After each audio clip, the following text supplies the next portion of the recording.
Hello, मैं शिव कुमार प्रजापति। इस video में आप लोगों को WRCC बीम की डिज़ाइन से संबंधित एक क्वेश्चन बताऊंगा। चलिए क्वेश्चन स्टार्ट करते हैं। एक दोहरी प्रबलित कंक्रीट धरण खंड का माप 240 mm गुणे 500 mm और प्रभावी पाट 5 मीटर है। धरण पर 40 किलो न्यूटन पर मीटर का संवितरित अध्यारोपित भार आ रहा है। M20 ग्रेड की कंक्रीट और Fe 415 ग्रेड का इस्पात प्रयोग करते हुए धरण का लिमिट स्टेट मेथड से अभिकल्पन करें तथा शियर में जांच करें। इसको सॉल्व करते हैं। स्टेप नंबर फर्स्ट में जितने भी क्वेश्चन में डेटा दिए रहते हैं सबको लिख लेते हैं। Size of beam B/D, capital D की वैल्यू दिया है 240 mm इंटू 500 mm। यहाँ से हम स्मॉल डी भी निकाल लेंगे। Effective depth of beam small D. Effective cover हम यहाँ पे 30 mm एज्यूम करते हैं। आप 25 से 50 mm एज्यूम कुछ भी कर सकते हैं। हम यहाँ पे 30 mm एज्यूम किए हैं तो हमारा आ जाता है effective depth 470 mm। Effective span दिया है 5 मीटर। UDL दिया है 40 किलोमीटर पर metre. Grade of concrete M20 के लिए FCK। Characteristic compressive strength of concrete 20 Newton पर mm स्क्वायर दिया है। ग्रेड ऑफ स्टील Fe 415 के लिए yield strength of tensile steel 415 Newton पर mm स्क्वायर दिया है।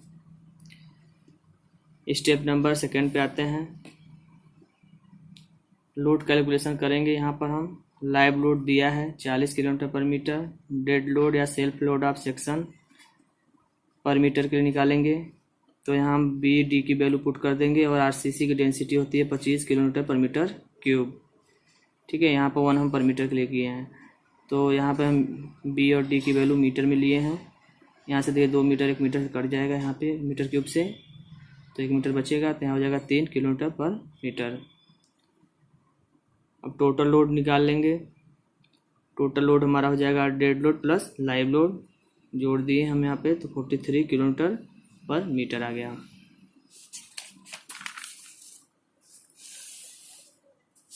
स्टेप नंबर 3 पे चलते हैं। डिजाइन ऑफ फैक्टर लोड निकालते हैं। W इक्वल टू होता है total load into partial factor of safety. LSM में 1.5 लेते हैं, मल्टीप्लाई करा दिए, यहाँ पर वैल्यू पुट कर दिए तो आ गया 64.5 किलोमीटर पर मीटर। स्टेप नंबर 4 में limiting value of neutral axis निकाल लेते हैं। टेबल 3.3 से Fe 415 के लिए एक्सियल लिमिटिंग की वैल्यू आ जाएगी 0.48 इंटू डी।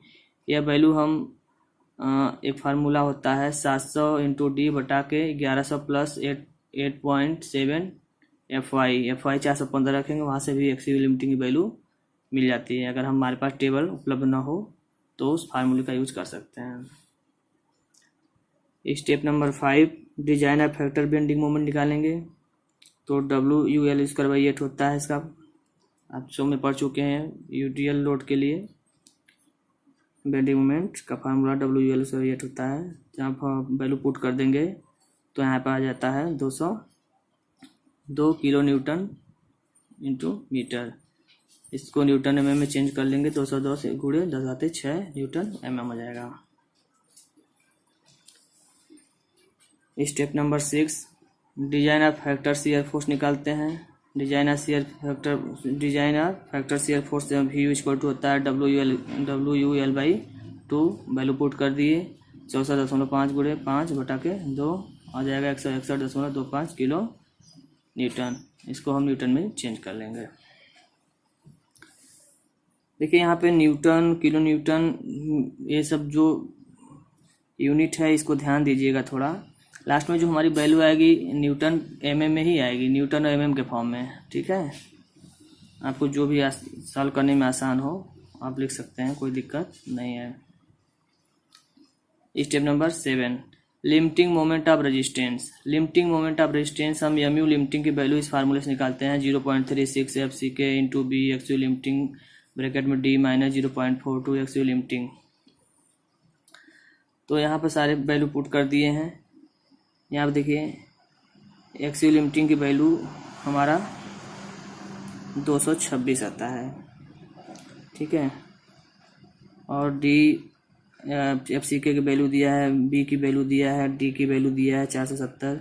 सभी वैल्यू पुट करेंगे तो हमारा आ जाएगा 146.48 kilo newton metre. EMU limiting की वैल्यू हम विभिन्न प्रकार के स्टील के लिए अलग विभिन्न प्रकार के फार्मूले होते हैं, यूज करते हैं। जैसे यहाँ पे देखिए Fe 415 के लिए फार्मूला है EMU limiting equal to 0.138 FCK into BD²। तो यहाँ से हम निकाल लिए हैं EMU लिमिटिंग की वैल्यू पुट कर दिए हैं, तो आ गया है 146.32 किलो न्यूटन मीटर। तो दोनों वैल्यू लगभग एक समान आते हैं, दोनों फार्मूले से कोई भी ले सकते हैं। नेक्स्ट स्टेप पे चलते हैं। Check beam section. बीम के सेक्शन को चेक करेंगे कि अंडर रेनफोर्स है, ओवर रेनफोर्स है या बैलेंस सेक्शन है, तब हम उस हिसाब से डिजाइन करेंगे। जब हमारा क्या है, यहाँ पे देखिए EMU is greater than EMU limiting है, सेक्शन हमारा क्या है, ओवर रेनफोर्स है। तो ओवर रेनफोर्स के केस में हम सिंगली रेनफोर्स बीम डिजाइन नहीं करते हैं। जब आप डबली करेंगे तो हमेशा EMU की वैल्यू जो है EMU लिमिटिंग से अधिक आएगी। तो ऐसे केस में हमको डबली रेनफोर्स बीम डिजाइन करना होगा। तो हमारा EMU की वैल्यू जो है कितना एक्स्ट्रा आ रही है EMU लिमिटिंग से। देखिए जैसे इस चीज़ को समझिए, ये बीम सेक्शन है, यहाँ पे EMU लोड आया, बेंडिंग मोमेंट फैक्टर आया, design bending moment EMU limiting, और यह जो बीम है इस बीम का रेजिस्टेंस बेंडिंग मोमेंट क्या है, EMU लिमिटिंग। जब हमारा ये एक्स्ट्रा आएगा तो ये तो कुछ इसको बियर करेगा, लेकिन कुछ एक्स्ट्रा आएगा, कितना एक्स्ट्रा आ रहा है उसके लिए हमको जो है एक्स्ट्रा स्टील प्रोवाइड करना होगा या बीम की साइज को बढ़ाना होगा। तो देखिए EMU में से EMU लिमिटिंग हटा देंगे तो एक्स्ट्रा जो बेंडिंग मोमेंट आ रहा है वो हमको पता चल जाएगा। तो यहाँ देखिए हमने किया है एक्स्ट्रा बेंडिंग मोमेंट EMU2, ठीक है। EMU में से EMU लिमिटिंग हटा देंगे तो हमको एक्स्ट्रा बेंडिंग मोमेंट आ गया। यह EMU इतना एक्स्ट्रा आ रहा है। अब इसके लिए हमको बीम के साइज में चेंजेस करने पड़ सकते हैं। तो बीम का साइज हम चेंज नहीं करेंगे, क्योंकि जो भी साइज दिया है उसके साइज को घटाना बड़ा संभव नहीं होता है। तो ऐसे केस में हम क्या करेंगे, बीम के बॉटम पे टेंसाइल जोन में हम एक्स्ट्रा सरिया प्रोवाइड करेंगे, एक्स्ट्रा सरिया प्रोवाइड किया जाएगा, और उस सरिया की वजह से हमारा सेक्शन का बॉटम जो टेंसाइल जोन है उसमें एक्स्ट्रा सरिया हो जाएगा। तो ऐसे केस में हमारा जो है बीम संतुलित नहीं रहेगा। तो उसको संतुलित रखने के लिए हम उसके अकॉर्डिंग टॉप पे भी, टॉप जोन या कंप्रेसिव जोन में भी क्या करेंगे, सरिया प्रोवाइड करेंगे। तो अब बॉटम पे भी बार्स हो गया, टॉप पे भी बार्स हो गया, तो हमारा सेक्शन कैसा हो गया, डबली रेनफोर्स। अब बॉटम बार्स और टॉप बार्स कितने कितने परसेंटेज एरिया है, कितना एरिया है स्टील का, दोनों हमको निकालना होगा, ठीक है। तो देखिए यहाँ पे हम वैल्यू पुट कर दिए EMU की, EMU लिमिटिंग की वैल्यू पुट कर दिए हैं, और यहाँ से EMU2 की वैल्यू आ गया। अब इतने एक्स्ट्रा बेंडिंग मोमेंट के लिए हमको क्या करना है, हम यहाँ पे बीम की साइज चेंज नहीं करेंगे, एक्स्ट्रा स्टील प्रोवाइड करेंगे, ठीक है। इसके पहले हम डी डैश बाई डी का रेशियो जान लेते हैं। ये देखिए यहाँ हमारा जो डी डैश है यह कंप्रेसिव इफेक्टिव कवर है। कंप्रेसिव एरिया में जो स्टील प्रोवाइड किया गया है उसका इफेक्टिव कवर होता है। तो यह कवर हम एज्यूम करते हैं 25 से 50 mm, जो कुछ भी ले सकते हैं, कोई दिक्कत नहीं है। जैसे बॉटम पे ले रहे थे कवर वैसे ही। तो यहाँ पे मान लीजिए 30 mm एज्यूम किए हैं, और ये इफेक्टिव डेप्थ हमारा 470 दिया है। तो हम यहाँ से रेशियो निकालें 0.06। अब ये 0.06 के लिए हम FSC की वैल्यू देखेंगे टेबल 5.8 से, ठीक है। FSC हमारा क्या होता है, स्ट्रेस इन कंप्रेशन स्टील। तो देखिए देख लेते हैं, यहाँ पे हम लिखे हैं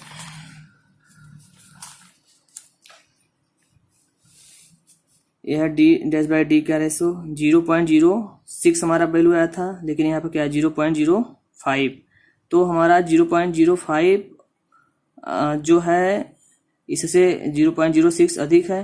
तो हम क्या करेंगे, इससे से किस कंक्रीट के लिए लिया गया है, सॉरी स्टील 415 के लिए। तो हम कुछ एक जो है एक श्रेणी उसको बढ़ा के ले सकते हैं। देखिए यहाँ पे है ना डी डैश बाई डी के मध्य के मान के लिए अगला उच्च मान ले, ठीक है। तो यहाँ पर 0.06 आया है, तो या फिर 415 के लिए तो हम ये वैल्यू लेंगे 353, ठीक है।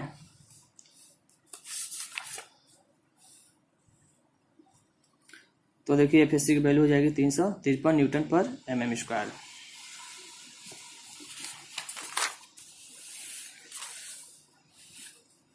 अब हमको mu2 की वैल्यू पता चल गई।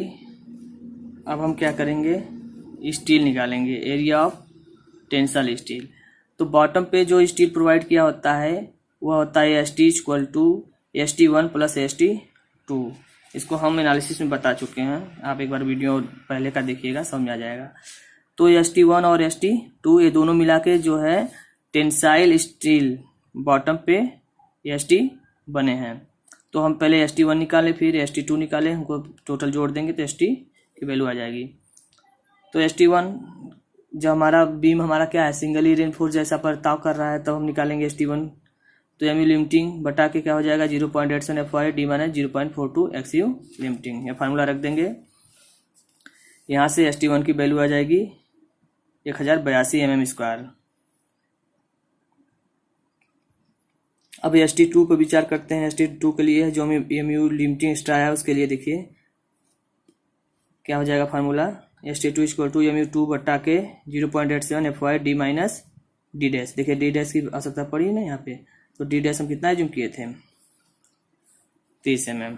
तो यहाँ वैल्यू पुट कर दिए, MU2 की वैल्यू पुट कर दिए, यहाँ ST2 आ गया। अब टोटल ST की वैल्यू निकालेंगे, ST1 प्लस ST2 आ जाएगा 1432 mm स्क्वायर। अब टेंशन एरिया जो बॉटम पे टेंशन एरिया है हमारा, उसके लिए हम 20 mm का बार्स लेते हैं। यहाँ पे हम 20 mm टेंशन एरिया के लिए 20 mm का बार्स यूज करते हैं। तो क्या हो जाएगा, नंबर ऑफ बार्स यहाँ पे हो जाएगा 4.56, ठीक है। यह एक बार्स का एरिया है, इससे इसका भाग कर दिए, 1432 में भाग दे दिए एक एरिया के स्टील से, तो क्या आ गया 4.56, ठीक है। तो इसको हम 5 मान सकते हैं, ठीक है, राउंड फिगर में ले लेंगे 5। टेंशन जोन में 20 mm का 5 बार ही डाली जाएगी। यहाँ पे 20 mm का 5 बार डालेंगे तो हमारा क्या हो जाएगा, टोटल ST कितना हो जाएगा, 5 से मल्टीप्लाई कराएंगे। यह एक बार्स का क्षेत्रफल है, ठीक है। तो 5 बार्स हो जाएंगे तो मल्टीप्लाई करा देंगे, हो जाएगा 1570 mm स्क्वायर। ये जो बॉटम पे 5 बार्स आए हैं, इसमें से 2 बार्स को हम क्या करेंगे, सपोर्ट से L/7 की दूरी पे कट कर देंगे या बेंटअप बार के रूप में यूज करेंगे। ऐसा हम क्यों कर रहे हैं, क्योंकि सपोर्ट के पास में बेंडिंग मोमेंट क्या हो जाता है, कम हो जाता है। तो उस बार्स की कोई आवश्यकता नहीं है। उस बार्स को हम वहाँ से कट कर सकते हैं, या अगर उसको हम मोड़ देते हैं बेंटअप के रूप में इस्तेमाल करते हैं, तो हमारा कर्तन फोर्स के लिए, शियर फोर्स के लिए वो क्या करेगा, अपना योगदान देगा, ठीक है। तो हम वहाँ पे उसको बेंटअप कर दिए हैं, कितना 470 mm की दूरी पर सपोर्ट से। जैसे हमारा है ना ये सपोर्ट, इसे है बीम आ रहा है, ये सपोर्ट हुआ, सपोर्ट से L/7 की दूरी पे, L/7 की दूरी पे, यानी यहाँ से हमको ऐसे बेंटअप कर देना है। Step number 11, area of compression steel. इसके लिए क्या होता है, ASC इक्वल टू MU2 बटा के FSC D minus D dash. FSC की वैल्यू हम निकाल लिए हैं टेबल से, D डैश की वैल्यू पता है, D की वैल्यू पता है, MU2 की वैल्यू पता है, पुट कर दिए, हमारा आ गया 358 mm स्क्वायर। अब देखिए कंप्रेशन एरिया के लिए हम 16 mm का बार्स यूज कर रहे हैं, तो नंबर ऑफ बार्स कितने हो जाएंगे, 1.78 इसको हम राउंड फिगर में लेंगे तो कितना हो जाएगा 2 बार्स। ठीक है, हम एरिया ऑफ स्टील निकाल चुके हैं, कंप्रेसिव स्टील का एरिया निकाल चुके हैं और टेंसाइल स्टील का एरिया निकाल चुके हैं और नंबर ऑफ बार्स भी पता चल गया है कि बॉटम पे कितने बार्स देने हैं और टॉप पे कितने बार्स देने हैं। अब हम क्या करेंगे, बीम को चेक करेंगे शियर के लिए।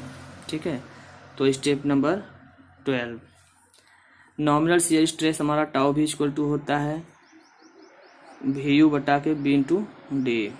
ठीक है, यहाँ पर फैक्टर शियर फोर्स VU है, इसका वैल्यू रख दिए हैं, निकाल चुके हैं पहले से। तो यहाँ अब B और D की वैल्यू रख देंगे तो हमको क्या हो जाएगा, नॉमिनल शियर स्ट्रेस निकल जाएगा। तो 1.43 न्यूटन पर mm स्क्वायर आता है। अब टाउ भी निकाल लिए, अब हमको टाउ C चाहिए और टाउ C मैक्स चाहिए। तो देखिए टाउ C जो होता है हमारा 2 चीज़ों पे डिपेंड करता है, परसेंटेज ऑफ स्टील और ग्रेड ऑफ कंक्रीट पे। तो पहले हम परसेंटेज ऑफ स्टील निकालेंगे। तो देखिए percentage of steel, tensile steel के लिए PT इक्वल टू AST बटा के B इंटू डी इंटू 100। यहाँ पर जो AST है, AST हम 3 बार्स के लिए निकालेंगे। AST हम कितने निकालेंगे, 3 बार्स के लिए, क्योंकि बॉटम कितने बार्स आए थे, 5 बार्स आए थे। 2 बार हमने क्या किया, बेंटअप कर दिया। बेंटअप कर दिया तो कितने बार्स बचे सपोर्ट के पास में, 3 बार्स बचे। तो 3 बार्स के लिए हमारा जो AST की वैल्यू कितनी आ जाएगी, 942।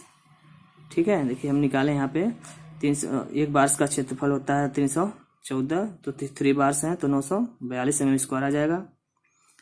तो यहाँ पे ST की वैल्यू पुट कर दिए हैं, B और D की वैल्यू पुट कर दिए हैं, तो PT की वैल्यू कितनी आ गई है, 0.84%।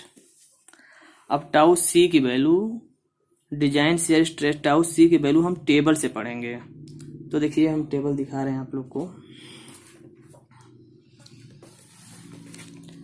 ये देखिए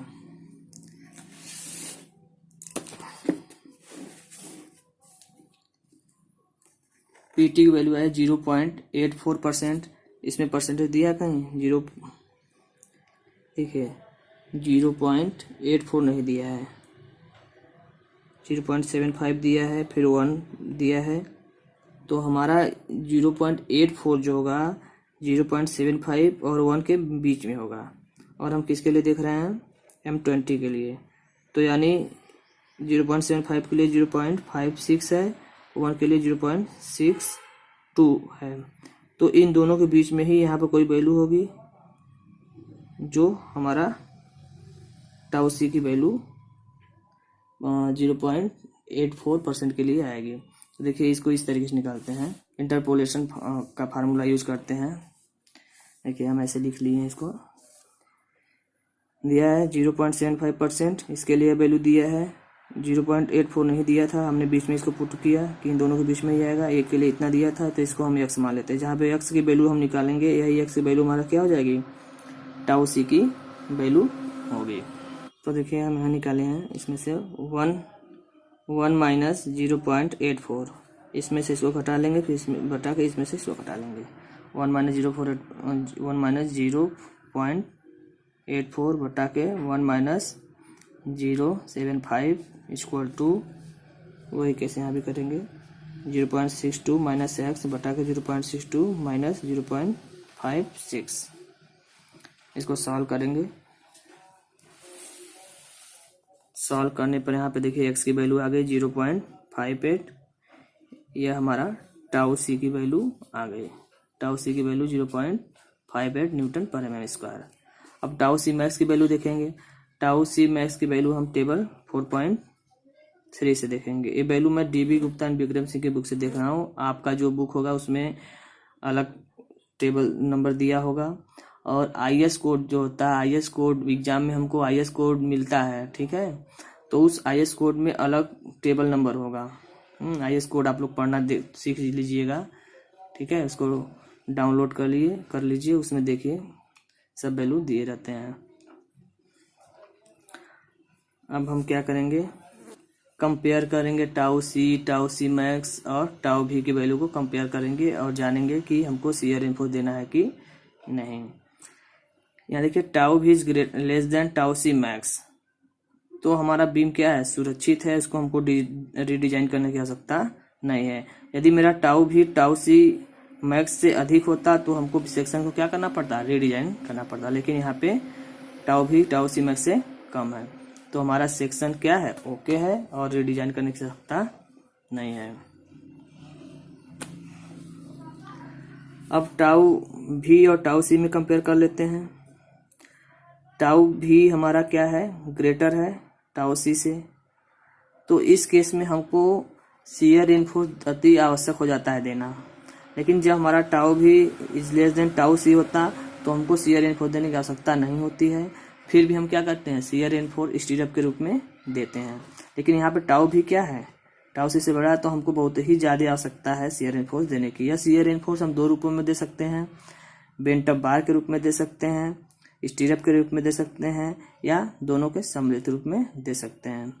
एक चीज़ और देख लीजिए, टाउ भी इज लेस देन अगर टाउ सी बाई 2 होता, ठीक है, टाउ भी is less than tau c by 2 होता तो हमको मिनिमम शियर फोर्स तो हम जो दे रहे हैं वो भी नहीं देना होता, ठीक है।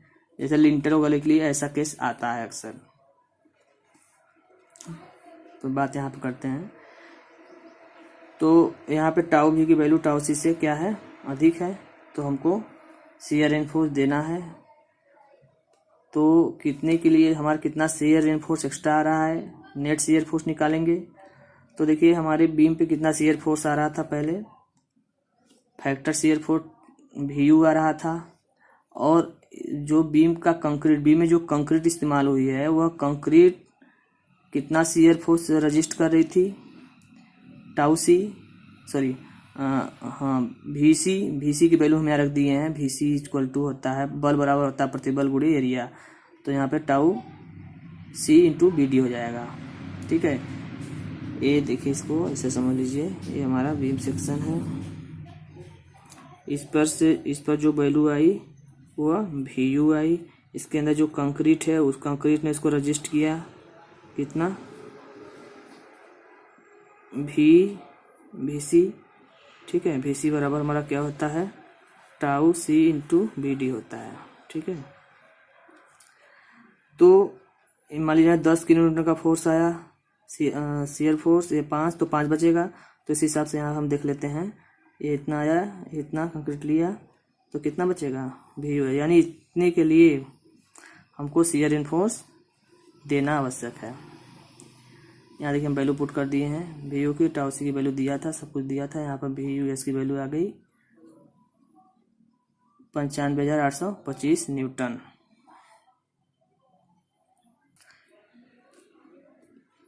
Scissor strength of 2 bent up bar, हमारा बॉटम पे कितने बार्स थे, 5 थे, जिसमें हमने 2 को बेंट अप कर दिया था। वह जो बेंट अप बार्स होंगे वो शियर फोर्स को रजिस्ट करेंगे, तो वह कितना शियर फोर्स लेंगे, हमने बेंट अप बार्स को 45 डिग्री पर बेंट किया था, ठीक है।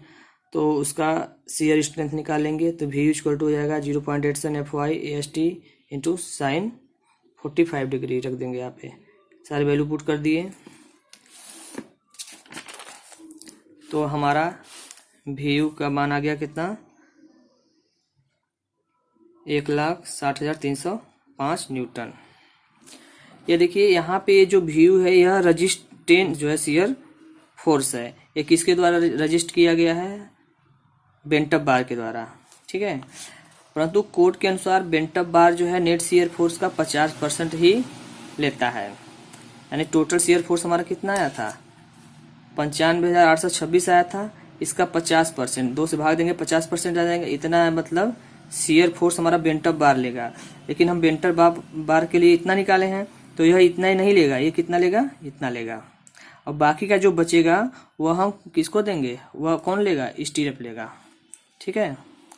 यानी शेष बेंट अप शियर फोर्स हमारा 47,913 न्यूटन के लिए हम क्या करेंगे, 2 लेग स्टीरअप डालेंगे। जो स्टीरअप यूज कर रहे हैं उसका हम जो है कितना डाया मारेंगे, 8 mm डाया मान लेंगे, तो हम स्टीरअप का एरिया निकालेंगे। तो स्टीरअप के एरिया के लिए क्या हो जाएगा,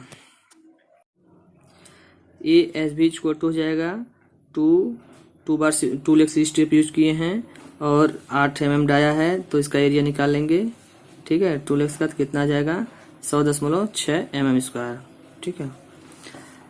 अब नेक्स्ट पे चलते हैं, स्पेसिंग निकालते हैं। स्पेसिंग के लिए फार्मूला होता है S B equal to 0.87 FY S B into D बटा K V U S. Value put कर दिए यहाँ पे हम, तो आ गया 356 mm। अब मैक्सिमम स्पेसिंग मिनिमम रेनफोर्स के लिए निकाल लेते हैं, चेक करते हैं इसको। तो एस बी इक्वल टू हो जाएगा 0.87 FY into A S B बटा के 0.4 B। वैल्यू पुट कर दिया, आ गया 378। ठीक है, लेकिन कोड के अनुसार स्टीरअप की स्पेसिंग निम्न से मिनिमम होनी चाहिए, कितना 0.75 D और 300। हम कंपेयर करेंगे, यहाँ पे जो वैल्यू आई है ये 356 और 378 और 352 और 300, जो वैल्यू मिनिमम सबसे होगी वही वैल्यू हम पुट करेंगे। तो यहाँ पे सबसे मिनिमम वैल्यू क्या है, 300 mm है। ठीक है, तो 8 mm के स्टीरअप के लिए, 8 mm का 2x स्टीरअप के लिए जो डिस्टेंस होगी, स्पेसिंग होगी, कितनी होगी 300 mm centre to centre use करेंगे। स्टेप नंबर 13 में चलते हैं, एंकर बार्स या लटकन छड़। इसके लिए देखिए हम दो लटकन छड़ यूज करते हैं 10 mm डाया की, और बीम के टॉप पे यूज किया जाता है। अब फिगर बनाते हैं, जो जो चीजें हम निकाले थे वो देख लेते हैं। यहाँ पे ये देखिए हमारा बीम का एल सेक्शन है, इफेक्टिव स्पैन दिया था, ये 714 पे बेंटअप बार हम निकाले थे, या डिस्टेंस हम निकाले थे। बेंटअप 2 ठो बेंटअप किए थे। देखिए यहाँ पे बॉटम पे 5 बार्स आए थे, 5 बार्स आए थे, 20 mm डाया था। यहाँ तक तो 5 बार्स है इधर इस साइड, लेकिन यहाँ पे 714 सपोर्ट से डिस्टेंस 714 डिस्टेंस पे क्या किए हैं, 2 बेंटअप कर दिए हैं, बार्स को ऊपर की तरफ मोड़ दिए हैं, इधर भी और इधर भी। और ऊपर जो है हमने क्या किया था, 2 बार्स डाले थे, 16 mm डाला था। ठीक है, यहाँ पे यूज किए थे। देखो बीम की डेप्थ, ओवरऑल डेप्थ दिया था 500 mm। ये स्टीरअप था, स्टीरअप सब लगाए थे। स्टीरअप का जो सेंटर टू सेंटर डिस्टेंस था कितना था, 300 mm था। 8 mm का स्टीरअप था, कितने लेग्स थे, 2 लेग्स थे। यहाँ पे थोड़ा ध्यान दीजिएगा, यहाँ पे जो 5 बार्स थे, यहाँ पे 2 मुड़ गए तो कितने बचेंगे, यहाँ पे 3 बचेंगे। ठीक है, तो यहाँ पे 3 20 mm डाया की बार्स हैं। वाल हम बना दिए हैं, सब कुछ बना दिए हैं। अब क्रॉस सेक्शन देख लेते हैं। देखिए यहाँ पे है ना 1 2 3 4 5 बार बॉटम पे हैं, और 1 2 3 4, इसमें से 2 हैं 16 mm डाया के और 2 हैं 10 mm डाया के। टोटल गहराई दिया है, टोटल चौड़ाई दिया है। स्टीरअप 2 लेग स्टीरअप है, 300 mm centre to centre distance दिए हैं।